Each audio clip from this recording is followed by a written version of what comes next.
नमस्ते दोस्तों, my FM से मेरा नाम है आरजे कार्तिक। आप देखना शुरू कर चुके हैं स्पाइस अप जिंदगी प्रेजेंटेड बाय किचन एक्सप्रेस मिर्च पाउडर। आज भी आपके लिए जिंदगी की एक चटपटी कहानी जिसका नाम है सच कहें या नहीं।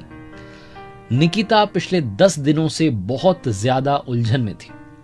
निकिता की एक बेस्ट फ्रेंड थी माधुरी, जो कि इन दिनों प्रेग्नेंट थी, और निकिता ने माधुरी के पति अमित को उसके एक कलीग के साथ में कार में कहीं जाते हुए देखा था। उस दिन उन्हें फॉलो किया तो दोनों एक रेस्टोरेंट में गए थे। उसके बाद वो लगातार अमित को फॉलो करने लगी, मॉनिटर करने लगी, कहाँ जाता है, क्या करता है। और उसे समझ में आ गया था कि अमित का किसी लड़की के साथ में अफेयर चल रहा है। वो लड़की उसी के साथ अमित के ऑफिस में काम करती थी, कलीग थी। थोड़ा उसने और मालूम किया तो पूरे ऑफिस को उनके अफेयर के बारे में मालूम था। अब निकिता समझ नहीं पा रही थी कि अपनी बेस्ट फ्रेंड माधुरी को जाकर के ये बताएं ना बताएं, क्या करना चाहिए।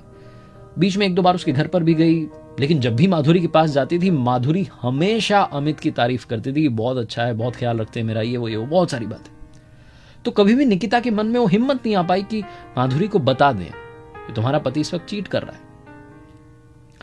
फिर लगता था निकिता को कि प्रेगनेंसी में इतना बड़ा झटका, कहीं बच्चे पर कोई असर ना पड़े, पता नहीं क्या होगा, बहुत सारी चीजें वो सोचा करती थी।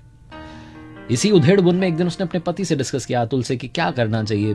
तो अतुल ने कहा तुम कैसे श्योर हो कि उनका अफेयर चल रहा है।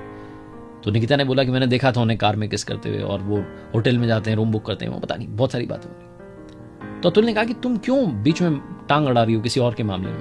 तो निकिता ने कहा मेरी बेस्ट फ्रेंड है माधुरी, उसकी जिंदगी का सवाल है, तुम क्या बात कर रहे हो।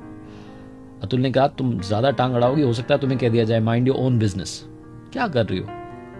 अतुल ने जो कहना था कह दिया, लेकिन निकिता ने डिसाइड कर लिया था कि इस बिजनेस को ठीक करना है, कुछ तो करना है।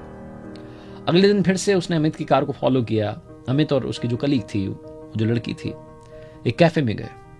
निकिता भी पीछे पीछे उस कैफे में पहुंच गई और जिस टेबल पर वो दोनों बैठे थे वहीं जाकर के बैठ गई। और निकिता कहने लगी कि अमित ये क्या कर रहे हो, तुम्हारी वाइफ घर पर प्रेग्नेंट है, उसका ख्याल रखना चाहिए, तुम किसी और लड़की के साथ अफेयर कर रहे हो। और फिर निकिता ने उस लड़की को समझाया कि तुम अपने सोचो ना, अपने बारे में सोचो। अगर काश तुम माधुरी की जगह होती, मेरी बेस्ट फ्रेंड की जगह होती, तो तुम्हारे साथ कैसे बीतती। तुम्हारा पति कहीं और अफेयर करते, तुम प्रेग्नेंट होती, तुम्हें क्या लगता। वो लड़की अमित की तरफ गुस्से में कहने लगी कि क्या तुम्हारी शादी हो चुकी है, तुम्हारी बीवी प्रेग्नेंट है, तुमने मुझे बताया नहीं। बीवी प्रेग्नेंट है और तुम मुझसे अफेयर कर रहे हो। वो लड़कर के वहां से चली गई। उसके जाने के बाद में अमित ने निकिता से कहा कि माइंड योर ओन बिजनेस, तुम्हें क्या मतलब है मेरी जिंदगी से।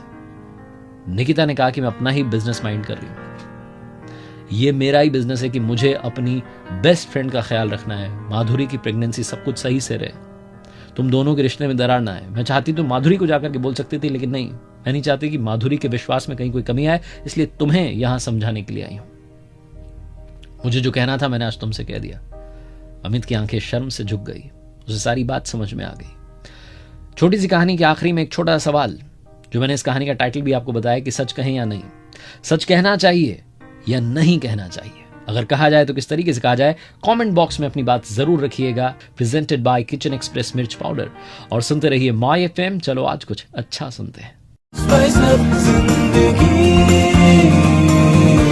स्पाइस अप जिंदगी प्रेजेंटेड बाय किचन एक्सप्रेस। कुछ यादें खुशबू में रहती हैं।